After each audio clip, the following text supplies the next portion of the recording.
Amber, minha nora, riu do outro lado da mesa na noite do churrasco. Você vai para um asilo em breve, né? Meu filho, Kevin, riu junto com ela. Eu não disse nada. Na manhã seguinte, tomei uma decisão e, 3 semanas depois, tudo mudou. Antes de começarmos, curta e inscreva-se. E, por favor, diga a mim e aos outros, qual é a lição de vida que todos deveriam aprender antes que seja tarde demais? Compartilhe nos comentários abaixo. Obrigado. Eles chegaram 40 minutos atrasados, agindo como se fossem os donos do lugar, o que eu acho que eles achavam que eram. O Kevin me deu aquele mesmo abraço distraído que ele vem me dando desde que a Amber entrou na cabeça dele, e a Amber entrou como se fosse a anfitriã, imediatamente fazendo uma careta para a salada de batata, sem nem tentar disfarçar. Eu tinha passado 5 horas cozinhando para este churrasco, do mesmo jeito que faço todo 4 de julho desde 1983, e mesmo assim, acabei sendo ajudante. Ela jogou a bolsa na minha cadeira de jantar e disse: "Este papel de parede é como um asilo." Depois se virou para o Kevin com aquela risada estridente que ela guarda para os momentos em que quer me envergonhar na frente dos outros. E ele riu também, como se nem tivesse me notado ali. As crianças não me cumprimentaram, apenas se jogaram com seus iPads. Harper no carpete, Wyatt já abrindo os guardanapos e Maddie com aquela atitude de adolescente, como se eu estivesse interrompendo a vida dela por existir. Mas eu não disse nada, sorri descaradamente e servi hambúrgueres fingindo não ouvir Amber perguntar a Charlotte: "Você acha que ela sabe o que é TikTok?" O jantar aconteceu do lado de fora, como sempre, uma mesa comprida sob o carvalho que meu falecido marido plantou no ano em que Kevin nasceu. E enquanto passávamos o milho, as costelas e as jarras de plástico com limonada aguada, Amber ergueu o vinho, olhou para mim do outro lado da mesa e disse alto o suficiente para os vizinhos ouvirem: "Vamos ter que começar a visitar asilos em breve, certo? Ou vocês estão planejando assombrar este lugar para sempre?" A mesa congelou por uma fração de segundo. E então Kevin bufou mesmo, e olhou para baixo como uma criança que acabou de ouvir a professora fazer uma piada suja. Até Charlotte soltou uma risadinha sem graça, como se talvez, se risse, não fosse a próxima. Eu não respondi, não me encolhi, apenas continuei mastigando meu frango e encarei meu filho, me perguntando que tipo de homem eu criei que deixaria a esposa falar com a mãe daquele jeito no quintal dela. Ninguém disse mais nada sobre isso, mas eu vi o jeito como Camille me olhou do outro lado do pátio enquanto recheava as batatas fritas, como se soubesse que eu estava quebrando em tempo real. E as crianças riram de um vídeo em suas telas enquanto eu limpava o molho barbecue da bochecha de Wyatt e percebi que ele nem me agradeceu. O resto da noite passou em um borrão de cadeiras dobráveis, pratos de papel e agradecimentos vazios que pareciam ensaiados.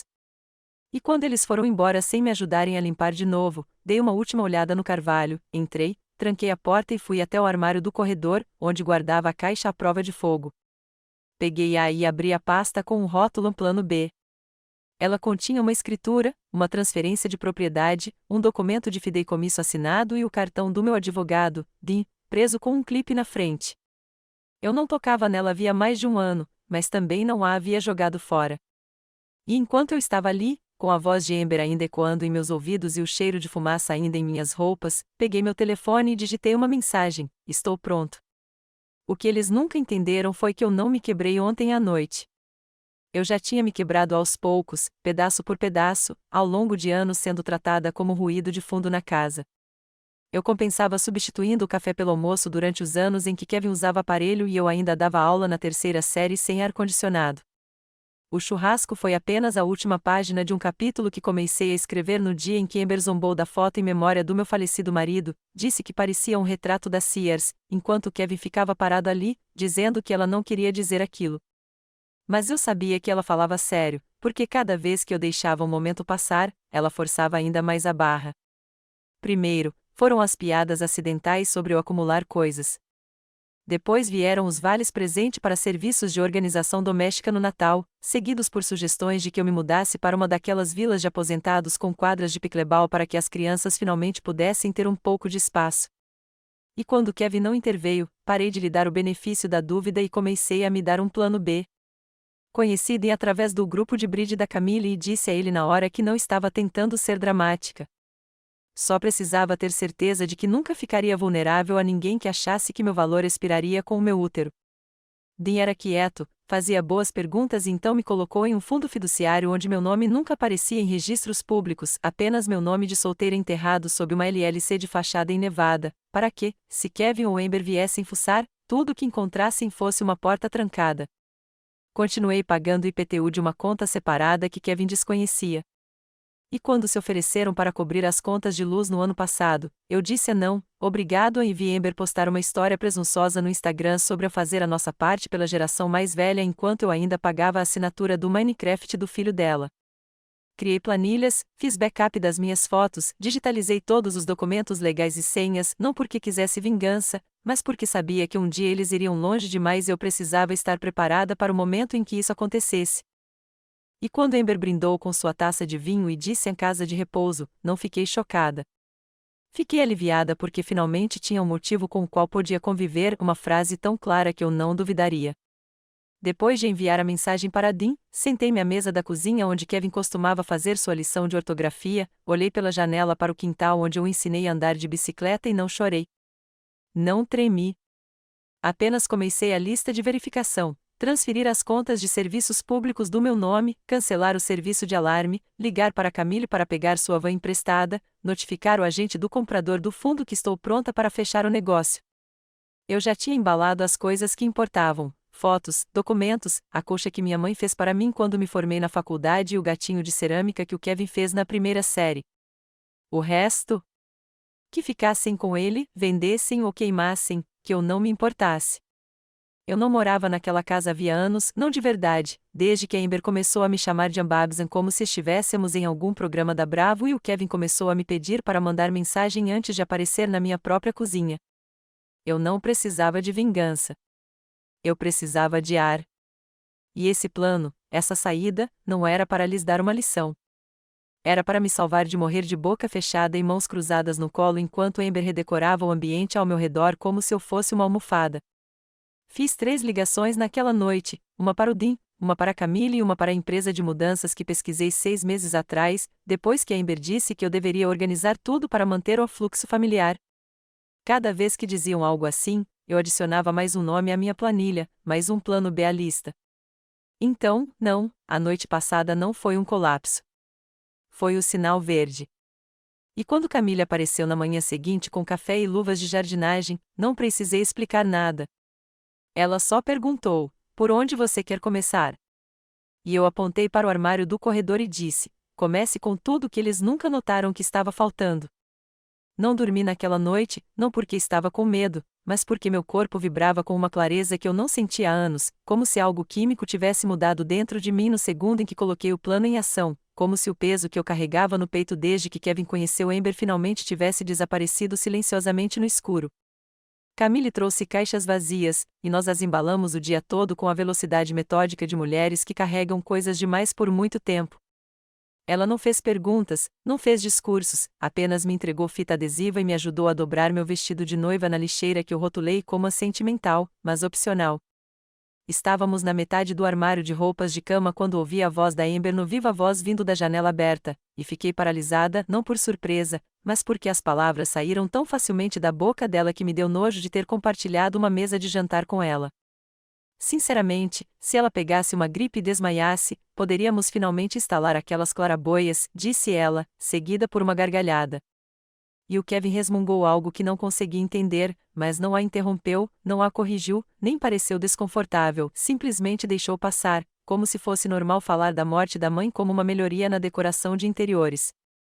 E eu fiquei ali, segurando uma pilha de toalhas de banho, pensando, chegou. Este é o momento que não vou perdoar, não porque seja a pior coisa que eles já disseram, mas porque é a mais honesta. Eles pararam de fingir que se importavam, o que significa que eu posso parar de fingir que estou esperando que eles mudem.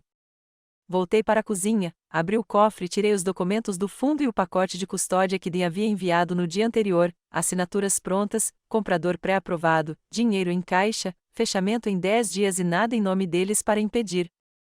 Coloquei tudo em um envelope pardo, escrevi em transferência final na frente e guardei na bolsa como se estivesse indo para uma consulta médica em vez de encerrar um capítulo da minha vida. Mais tarde naquela noite, Kevin me mandou uma mensagem com uma foto borrada da Harper dormindo no sofá, com a seguinte mensagem: ela sentiu sua falta hoje. Fiquei olhando para ela por um minuto inteiro, sabendo que se eu respondesse, mesmo com algo curto como diga a ela que a amo, estaria deixando-os acreditar que ainda tinham acesso às minhas emoções, à minha lealdade, à parte de mim que poderia ser traída e submetida novamente. Mas não respondi, não digitei nada, apenas desliguei o telefone e fui para o quintal, onde o carvalho permanecia silencioso sob as estrelas. Eu ainda não tinha contado a eles, não tinha dito uma palavra sobre a venda. E não contaria, porque eles não mereciam um aviso, não depois de 7 anos de zombaria disfarçada de brincadeira e exclusão emoldurada apenas como dinâmica familiar. Tirei uma foto do quintal, o balanço que Kevin construiu quando Maddi tinha 4 anos, os tijolos que coloquei à mão no verão após a morte de Tom, o local onde enterrei meu cachorro, Jasper, e salvei em uma pasta no meu celular chamada antes de deixar ir. Então me virei e entrei, arrumei minhas assadeiras e as xícaras de chá da minha mãe, etiquetei tudo que queria guardar e deixei o resto sem etiqueta.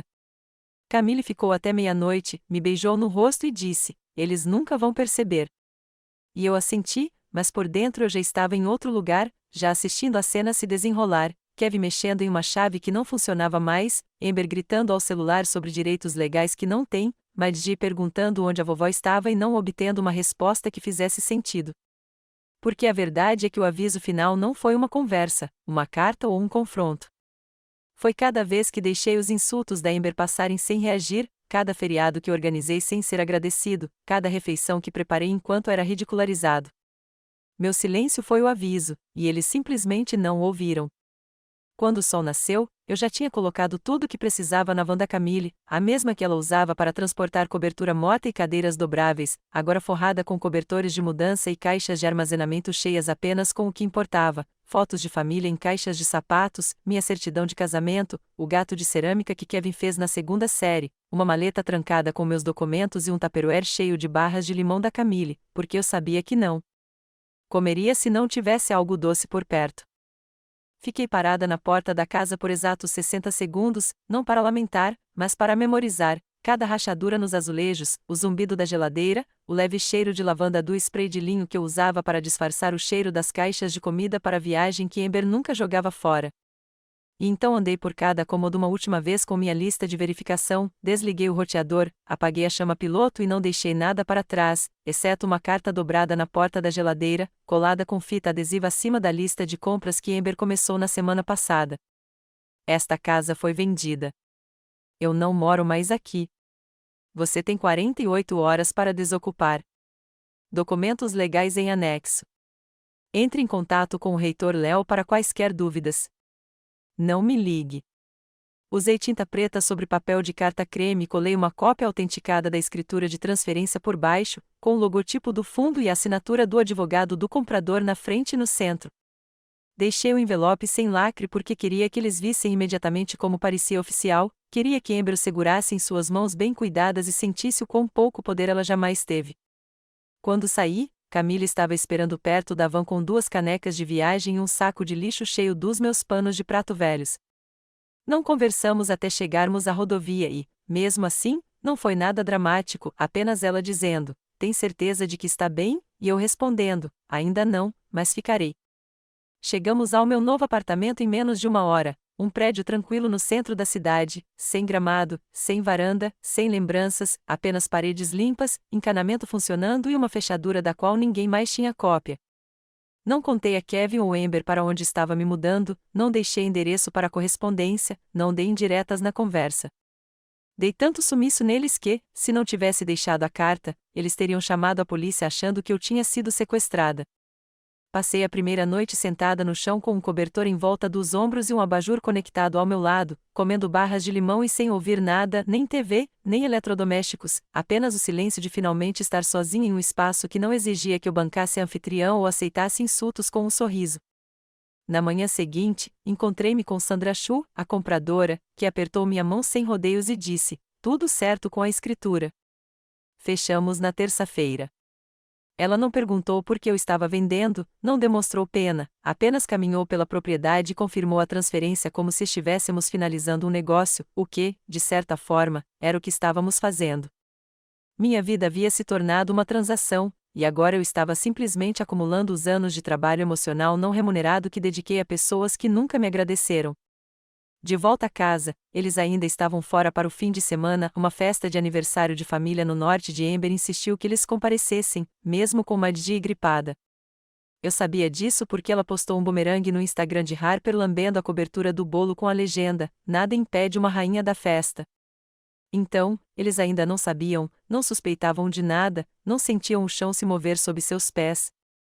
Mas imaginei o momento exato em que isso aconteceria. Vi Kevin enfiando a chave na fechadura e sentindo-a emperrar, vi Amber marchando em direção à porta dos fundos como se fosse dona do lugar, só para encontrar a mesma fechadura lá também. Imaginei-os vendo o bilhete, lendo, discutindo sobre o que significava, pesquisando sobre direito de propriedade e ligando para um chaveiro que lhes diria o que eu já sabia: se o seu nome não estiver no título, sua chave não significa nada. A mudança de poder foi tão completa que me apertou o peito de alívio, não de alegria, nem de vingança, apenas de um vazio estranho e estimulante, como se eu tivesse terminado uma maratona para a qual nunca treinei e de repente percebesse que podia parar de correr. E quando finalmente dormi naquela segunda noite em uma cama nova, com lençóis limpos e sem nenhum ruído além do trânsito da cidade lá embaixo, não sonhei com eles, nem com a casa, nem com o passado. Sonhei com barras de limão e com a sensação de trancar uma porta atrás de mim pela qual ninguém mais passaria. Eles voltaram no domingo à tarde, 48 horas depois de eu ter me mudado, e o roteiro não poderia ter sido melhor, mesmo que eu tivesse tentado. Amber foi a primeira a subir a entrada da garagem, segurando um café gelado gigante e fazendo malabarismos com sacolas de compras, o telefone encostado no ouvido, latindo algo sobre depósitos de fornecedores para uma festa que estava planejando, completamente alheia, enquanto Kevin carregava Harper, meio adormecida, no ombro e usava o cotovelo para abrir o porta-malas. Sei de tudo isso porque o vizinho da Camille, Alan, aquele que passeia com o cachorro como se fosse uma missão de segurança, estava podando suas rosas quando eles chegaram e depois nos descreveu toda a cena, até o exato segundo em que a chave da Amber parou de funcionar. Ela tentou abrir a porta da frente uma vez, depois outra, e então gritou o nome do Kevin como se ele tivesse mexido na fechadura errado. E quando ele tentou e encontrou a mesma resistência, murmurou algo sobre a trava estar emperrada até que Maddi pegou o celular e viu o envelope colado no vidro. Kevin leu a carta em voz alta enquanto Amber andava em círculos, perguntando: "Isso é uma piada?", repetidamente, como se repetir fosse mudar a realidade. E quando chegou na parte que dizia "fale com o reitor Léo", ela bateu o pé e disse: "Aquele velhote convencido tem um advogado". Kevin palideceu e sentou-se nos degraus da frente como se tivesse perdido o fôlego. E acho que foi aí que lhe caiu a ficha: eu não tinha trocado só as fechaduras, eu tinha mudado o jogo inteiro. Tentaram a porta dos fundos, depois o código da garagem, depois chamaram um chaveiro que, ao olhar a papelada que Sandra lhe entregou, disse: "Esta propriedade agora pertence a um fundo fiduciário. Você não está no título". Foi aí que as coisas pioraram. Amber ligou para o 911 e avisou ao atendente que eles estavam sendo ilegalmente trancados do lado de fora de sua residência principal. E a polícia de fato apareceu, 2 policiais uniformizados que bateram na porta. Mas Sandra estava pronta, com seu contrato de compra e venda e documento de identidade em mãos antes mesmo de eles perguntarem. E o policial Rei Moreno, um homem alto, de olhar calmo e uma prancheta, disse a Kevin: "Senhor, eu entendo que isso seja perturbador, mas, a menos que o senhor possa comprovar a propriedade ou locação legal, o senhor terá que ir embora". Kevin argumentou: "É claro, disse que morou lá por 6 anos, pagou pelos beliches das crianças, manteve o quintal aparado", mas o policial apenas balançou a cabeça e disse: "Isso não muda a escritura, senhor". E quando Amber começou a filmar e gritar sobre abuso e fraude contra idosos, Sandra calmamente pediu que eles desocupassem a varanda. E o policial moreno deu-lhes 10 minutos para recolher o que restasse no gramado e ir embora. Eles dirigiram até um motel a 30 minutos de distância, um hotel 2 estrelas ao lado de um posto de gasolina e de um Denny's fechado, e foi lá que passaram as 2 noites seguintes. Alan disse que viu Kevin voltar na manhã seguinte para tentar novamente, mas as fechaduras ainda estavam trocadas e ninguém atendeu. Eu não sabia de nada disso até Camille me ler a mensagem que recebeu de Amber: "Espero que você se orgulhe do que sua amiga fez com os próprios netos". E admito que, por meio segundo, doeu não porque eu acreditasse, mas porque sabia que Maddi e o iate ficariam confusos. E parte de mim queria escrever uma carta para eles, explicar que não era sobre eles, que eles entenderiam um dia. Mas então me lembrei do que Maddi disse no Natal passado, quando ela perguntou a Amber, alto o suficiente para eu ouvir: "Porque a vovó sempre parece estar se esforçando demais?". E Amber riu e respondeu, porque ela está se esforçando demais. Foi nesse momento que parei de me considerar avó deles, em qualquer coisa que não fosse de sangue. Então, não, eu não respondi, não enviei um pedido de desculpas, não entrei em contato. Em vez disso, peguei uma garrafa de vinho tinto que Camille trouxe, servi 2 taças e brindei a paz. E na manhã seguinte, enviei para Sandra um cartão de agradecimento com uma garrafa de óleo de limão e um bilhete: que a casa que você comprou seja sempre mais silenciosa do que aquela que você encontrou. E só para piorar a situação, enviei um pacote certificado para o motel deles, sem endereço de retorno, apenas um envelope pardo simples contendo uma impressão de página inteira da citação de Amber no churrasco: você vai para uma casa de repouso em breve, certo? Sem contexto, sem assinatura, apenas suas próprias palavras, transmitidas como um espelho. Eles se registraram no quarto 208 do motel no mesmo dia em que foram expulsos da varanda. E eu só sei disso porque o LinkedIn do Kevin ainda tinha a localização dele definida como pública. E Amber, apesar de alegar estar traumatizada demais para falar, postou uma selfie com filtro de Harper enrolada em um edredom de motel com a legenda em caos, mas fofo, seguida de 3 emojis chorando. Eu tirei uma captura de tela, não por despeito, mas por hábito, como se documentar as consequências me ajudasse a permanecer firme na decisão que tomei, na realidade de que, não, eu não era cruel, eu só estava cansada de ser a equipe de limpeza da bagunça dos outros. Camille ligou naquela noite, perguntou se eu queria ver um filme para comemorar, mas eu disse que não. Eu estava cansada, não fisicamente, mas daquela forma profunda que você sente depois de carregar o peso de outra pessoa por tanto tempo que seus próprios membros esquecem o que é sentir-se vazia. Em vez disso, sentei-me na minha varanda, observei as luzes da rua se acenderem, servi um copo de chá gelado e apaguei o número do Kevin do meu celular, não porque achasse que ele pararia de ligar, mas porque sabia que não podia confiar em mim mesma para atender quando a culpa inevitavelmente me atacasse. Na manhã seguinte, ele ligou 2 vezes e deixou uma mensagem de voz que dizia: "Mãe, não estamos bem. As crianças não entendem. Por favor, fale comigo." Ouvi a mensagem uma vez, depois reproduzi novamente, mais devagar, e percebi uma coisa: ele disse: "As crianças não entendem", mas não disse que entendia. Não se desculpou, não perguntou o porquê, não mencionou a piada da Amber ou os 7 anos de tensão que me levaram até ali. Ele simplesmente presumiu que eu me sentiria mal o suficiente para desfazer a situação. Não respondi. Em vez disso, passei a tarde preenchendo formulários para transferir o restante das minhas contas para o meu novo endereço e abrindo uma caixa postal para que nada pudesse me rastrear, a menos que eu quisesse. Comecei a dormir a noite toda pela primeira vez em 1 ano, não porque o colchão fosse melhor, mas porque ninguém no quarto ao lado reclamava do termostato, perguntava onde estava a mostarda ou deixava a louça suja, como se eu fosse a empregada doméstica não remunerada de uma família que criei. Comprei uma planta, um pequeno arbusto de alecrim que chamei de Mai, e reguei-o enquanto ouvia um podcast sobre definição de limites e recuperação de traumas. Enquanto isso, Amber começou a controlar os danos online a todo vapor, postando citações vagas sobre traição e toxicidade para idosos, sem marcar ninguém, mas deixando bem claro que se considerava vítima. Camille me enviou capturas de tela dos comentários: "Você é tão forte, mãe. Algumas pessoas não merecem netos. Você fez o que tinha que fazer." Ri tanto que quase engasguei com a torrada. Essa mulher que me chamava de autoritária pelas costas agora queria a compaixão de estranhos por ter tanto direito que não conseguia ler uma escritura de propriedade. Kevin tentou novamente no meio da semana, desta vez com um longo e-mail intitulado "Ando seu filho que ainda te ama." Não o abri. Marquei-o como não lido e encaminhei-o para uma pasta chamada Chantagem Emocional. Depois, desliguei meu laptop e fui dar uma volta. Parei no brechó do bairro, comprei um abajur de segunda mão em formato de farol e sorri quando o caixa disse: "Parece que você está construindo uma nova vida."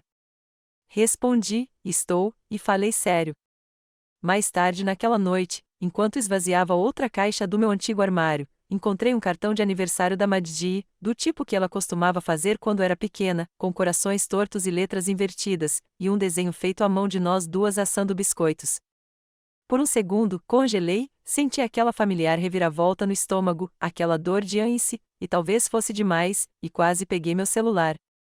Mas aí me lembrei da Madji na Páscoa passada, revirando os olhos quando pedi para ela colocar o prato na pia, dizendo: "Mamãe disse que você gosta de fazer essas coisas de qualquer jeito."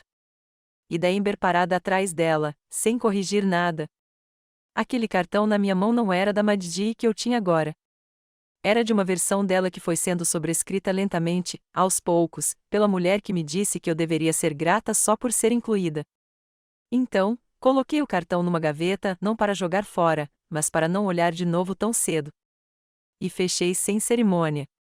Naquela noite, enviei uma mensagem curta para Nathalie, minha afilhada: vamos agendar as alterações no testamento. Estou pronta. E quando ela ligou e perguntou gentilmente: você quer conversar sobre isso primeiro? Eu disse: não, já conversei por 7 anos. Ninguém me ouviu. O problema com pessoas como Amber é que elas não ficam quietas quando perdem. Elas não conseguem. Então, era só questão de tempo até que ela transformasse a rejeição em conteúdo, começando com uma série de stories filtrados no Instagram intitulada Quando a Família Te Trai, onde ela dava uma panorâmica do quarto apertado do motel e falava com um sussurro falso, como se estivesse filmando um documentário sobre sobrevivência. Kevin estava sentado ao fundo, visivelmente desconfortável, Harper brincando com uma meia no chão e Maddi mexendo no celular sem olhar para cima uma única vez. Assisti a tudo isso por meio de uma conta descartável que Camille me ajudou a criar, uma que eu só usava para monitorar as birras digitais deles. E, a princípio, pensei que fosse só para chamar atenção, mas aí alguém postou os vídeos no Reddit e, em um dia, a coisa explodiu. O tópico se chamava Sogra despeja família aproveitadora em vingança legal e recebeu milhares de comentários, a maioria elogiando a mulher misteriosa por trás da história. As pessoas juntaram as peças usando pistas de contexto, sites imobiliários locais e capturas de tela da própria conta de Amber. E, de repente, Amber não era mais uma mãe compreensiva tentando proteger os filhos. Ela era a mulher que deixava a sogra pagar as contas enquanto zombava dela diante das câmeras. O trabalho de Kevin descobriu na mesma semana, alguém encaminhou a publicação do Reddit para o departamento de RH dele porque seu LinkedIn ainda era público. E, embora ele não tenha sido demitido, foi convidado a tirar uma licença, sobre a qual Amber publicou imediatamente, chamando-a de bullying corporativo por associação e marcando influenciadores aleatórios como se alguém fosse patrocinar sua estadia no motel. Em seguida, ela foi ao TikTok, chorando por ter sido pega de surpresa e por como o trauma afeta de forma diferente quando se trata de família. E eu assisti, não com satisfação, mas com uma clareza fria e distante, como se estivesse olhando através de um vidro para pessoas que eu conhecia, repetindo falas de uma peça que não escreveram, mas que se sentiam no direito de dirigir. Então começaram as mensagens diretas, não para mim, porque eu tinha ido embora, mas para Camille, que tinha cometido o erro de comentar: algumas pessoas precisam aprender a ser gratas, em uma das postagens vagas de Amber. De repente, ela estava recebendo mensagens de pessoas a chamando de tóxica, de cobra, de velha amargurada. Camille, sendo Camille, respondeu a uma delas com: você defende alguém que tentou roubar a casa de uma viúva, e anexou o PDF da escritura de fideicomisso. Depois disso, o ódio cessou. Não me envolvi, não postei, não respondi, apenas observei a situação se desenrolar da minha varanda, regando o pé de alecrim, e dobrando minhas roupas como se nada disso me afetasse. Mas um dia, recebi um e-mail de um endereço do Gmail que não reconheci. E quando abri, havia apenas uma frase: por que a vovó não nos quer mais? Aquilo me atingiu como uma pá no estômago, porque eu sabia que era Maddi. Reconheci o espaçamento, o jeito como ela escrevia Animorian como uma palavra longa, como costumava fazer nas provas de ortografia. Por um minuto, fiquei ali sentada, olhando para a tela, me perguntando o que teria acontecido se eu tivesse deixado uma carta para eles em vez de um aviso legal, me perguntando se eu conseguiria manter a porta entreaberta só para as crianças. Mas então me lembrei daquela Páscoa, de Maddi repetindo a crueldade de Amber como um papagaio, de Wyatt me chamando de Extra porque Amber achou engraçado ensinar-lhe gírias em vez de respeito. E percebi que, mesmo se eu deixasse aquela porta aberta, eles não passariam por ela, eles a levariam com eles. Não respondi. Em vez disso, abri meu gravador de voz, o mesmo que usei para registrar os comentários de Amber ao longo dos anos, e gravei uma única frase: você vai entender quando for mais velha. E eu ainda te amo. Salvei em um pendrive, marquei coma para mais tarde e guardei em um lugar seguro. Naquela noite, dormi mal, não de culpa, mas de tristeza, não pelas pessoas que eles eram, mas pelas pessoas que eu imaginava que poderiam ser. E quando acordei, enviei um e-mail para Dean e perguntei se ele poderia revisar uma cláusula que eu queria adicionar ao meu testamento, herança condicional com base em horas de serviço comunitário, sem acesso concedido até que fosse verificada por terceiros. Ele respondeu em 10 minutos, já estou aguardando a elaboração. Fechei meu laptop, fiz café e olhei pela janela, não para o caos, mas para a paz que eu havia trazido com ele. Era uma tarde de quinta-feira quando ela apareceu, e eu soube que era ela no segundo em que ouvi a batida, forte, rápida, como alguém tentando controlar o momento antes mesmo de entrar. Não respondi de imediato, apenas olhei pelo olho mágico e vi Amber parada ali, com óculos de sol enormes, cabelo preso para trás, segurando Harper no quadril como se fosse um suporte, enquanto Kevin estava 2 passos atrás dela com aquele olhar vazio que ele usava sempre que não queria lidar com nada.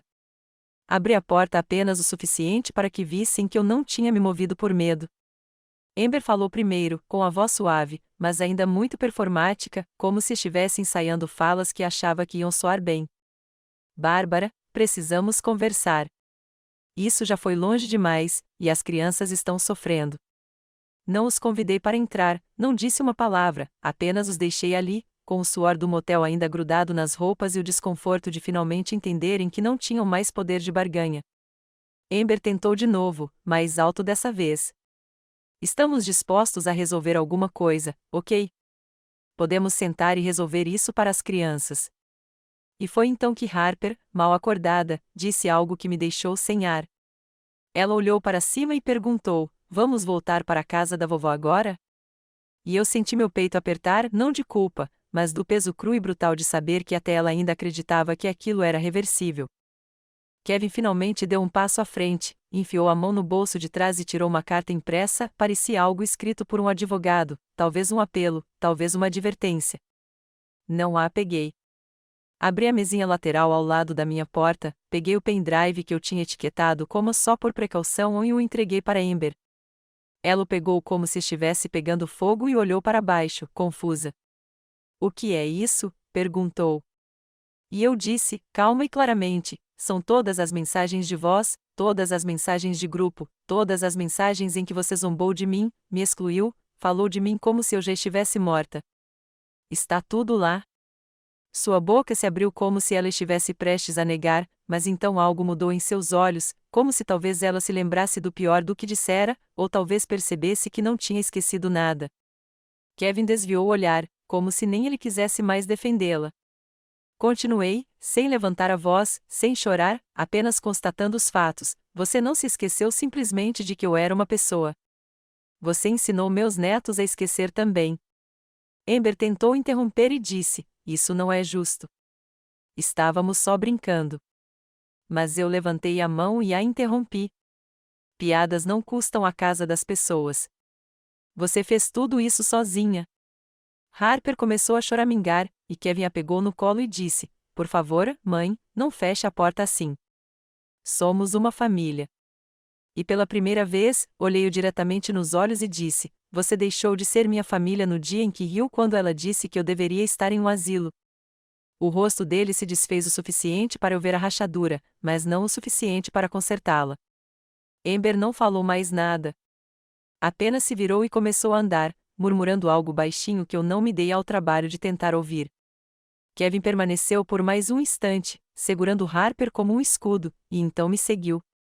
Fechei a porta lentamente, não com drama, não com raiva, mas com determinação. E quando a fechadura fez um clique, não me encostei na porta nem chorei com as mãos na cabeça.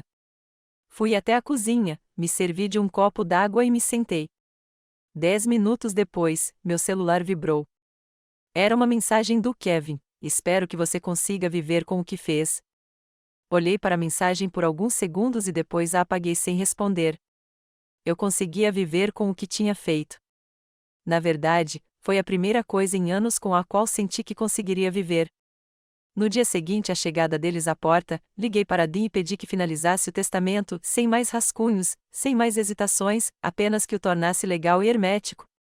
Disse-lhe exatamente o que queria: Kevin e Amber não receberiam nada, nem um centavo, nem um prato, nem mesmo uma frase explicativa.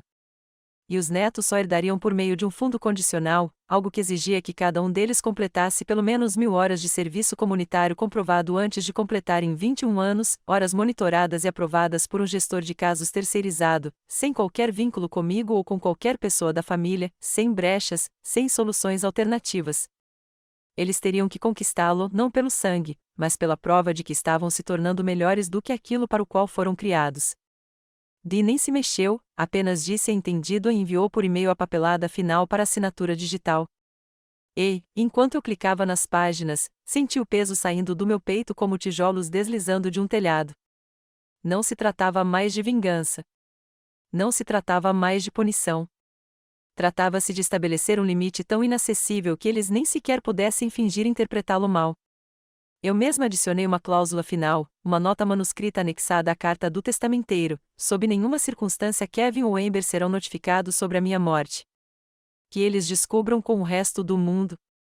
A testamenteira, Nathalie, minha afilhada, que passou anos me visitando entre os turnos, que me trouxe sopa quando eu estava gripada, que nunca me perguntou sobre herança ou favores. Liguei para ela naquela noite e disse: é oficial. E ela simplesmente disse: você está bem? E eu disse: sim, acho que finalmente estou. Ela veio no dia seguinte, trouxe comida tailandesa e 6 garrafas de água com gás, e comemos na varanda como se fosse uma terça-feira qualquer, porque era. E, no entanto, não era. Algo havia mudado. Eu conseguia respirar de um jeito que não conseguia há anos. Ninguém iria bater à minha porta pedindo favores disfarçados de amor. Ninguém iria me encurralar nos feriados com culpa ou abraços falsos. Ninguém iria sorrir para mim com desprezo em voz baixa. Kevin tentou mandar mensagem de novo, curta dessa vez: então é isso. E eu não respondi, nem abri. Em vez disso, bloqueei o número e apaguei o tópico. Mais tarde naquela noite, Camille apareceu com uma torta de limão e uma garrafa de champanhe barato e disse: isso pede um espumante. E eu ri mais alto do que em meses. Ficamos ali sentados até o sol se pôr e, em certo momento, ela levantou o copo e disse: aos limites. E, finalmente, a não dar a mínima. E eu bati o meu e respondi: ao silêncio, porque era isso que estava acontecendo agora: silêncio, não silêncio por medo, mas silêncio intencional. Quando ela saiu, juntei algumas coisas para uma caixinha de recordações, o pendrive, uma cópia do testamento, uma foto minha com o Kevin quando ele tinha 10 anos e uma do Tom segurando o Kevin nos ombros. Coloquei tudo lá dentro, com um bilhete em cima, para a história, não para o perdão. Depois, tranquei a caixa e a coloquei debaixo da cama, ao lado do baú de cedro que eu não abria desde a morte do Tom. Antes de dormir, acendi uma vela e fiquei na janela por um minuto, observando a cidade, as luzes, o movimento, o lembrete de que a vida continua, esteja você na órbita de alguém ou não. Não senti falta deles, não deles de verdade. E qualquer que fosse a dor que restasse, era pela versão do meu filho que deixou de existir no dia em que ele a deixou falar por ambos. Já se passaram 8 meses desde que fechei a porta e entreguei aquele pendrive para Amber, e não tive mais notícias de nenhum deles desde então, nem uma mensagem de voz, nem mesmo um cartão de Natal com as impressões das mãos das crianças, como costumavam enviar antes de tudo apodrecer. E a verdade é que não sinto falta deles, não do jeito que são agora, não das versões deles que ficavam na minha varanda implorando por perdão sem nunca pedir desculpas. Não os bloqueei porque estou amargurada. Bloqueei-os porque sou livre e não tenho interesse em devolver minha liberdade a pessoas que viam minha gentileza como moeda de troca. O Natal chegou e passou sem uma única batida, sem visitas surpresa, sem jantares de culpa. Fui à casa da Camille, levei minhas barrinhas de limão e um álbum de fotos. E quando alguém perguntou se eu tinha filhos, eu simplesmente disse: não mais, e deixei por isso mesmo. Nathalie vem me visitar todo domingo, às vezes com comida tailandesa, às vezes só para sentar e rir de reality shows bobos que nós dois fingimos não assistir. Comecei a fazer aulas de cerâmica às quintas-feiras e entrei para um grupo de caminhada para mulheres com mais de 65 anos que se recusam a diminuir o ritmo por causa de qualquer um. Uma delas perguntou se eu queria namorar de novo, e eu ri tanto que quase deixei minha garrafa d'água cair. Eu não quero um homem. Eu quero paz. E eu tenho isso agora. Mai, o pé de alecrim, cresceu 8 centímetros, e eu converso com ela todas as manhãs como se fosse uma colega de quarto que não interrompe. De vez em quando, me pergunto o que as crianças pensam, se elas alguma vez perguntam sobre mim, se Madji ainda se lembra das nossas noites de confeitaria, ou se o iate se lembra de como eu costumava sentar no chão e ajudá-lo a construir castelos com caixas de cereal. Mas então me lembro que qualquer caminho de volta para eles leva direto para Ember, e eu já queimei essa ponte, salguei a terra e fui embora descalça. Eles não tentaram processar, provavelmente porque Dean deixou claro que estávamos preparados para isso. E eu não tentei me explicar para ninguém porque as pessoas importantes nunca me pediram. Na semana passada, Nathalie trouxe uma cópia do testamento final, e eu aguardei no meu cofre sem cerimônia. Tudo está no lugar agora, cada peça trancada e estruturada com tanta firmeza que eles não conseguiriam arrombá-la com pés de cabra. E não me sinto orgulhosa, não exatamente. Sinto-me decidida. Sinto-me como alguém que finalmente parou de pedir um lugar à mesa que construiu com as próprias mãos. No entanto, recebi mais um e-mail, algumas semanas atrás, de um endereço anônimo, com apenas uma frase: "Você realmente nunca mais vai voltar?" Não abri a princípio, não queria saber qual dos dois tinha enviado.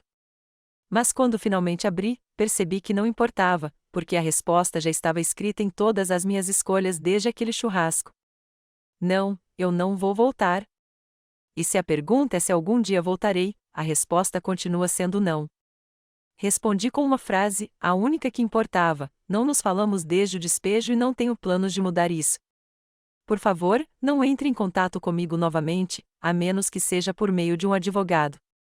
Então bloqueei o endereço, fechei meu laptop e fui lá fora para sentar com Mai na luz do amanhecer. As pessoas falam sobre o encerramento como se fosse uma cerimônia, uma conversa final onde todos choram, se abraçam e fazem as pazes. Mas, às vezes, o encerramento é apenas uma porta trancada, uma vontade clara e 8 meses de silêncio que você não tem vontade de quebrar. E quando Camille me perguntou outro dia se eu tinha notícias de Kevin, eu disse: "Não, nunca mais nos falamos." E essa foi a frase mais honesta que eu disse em anos, sem raiva, sem tristeza, sem mágoa, apenas um fato. E então dobrei minha toalha, fiz uma xícara de café fresco e voltei a viver a vida que construí nos meus termos, sem ninguém para me desculpar.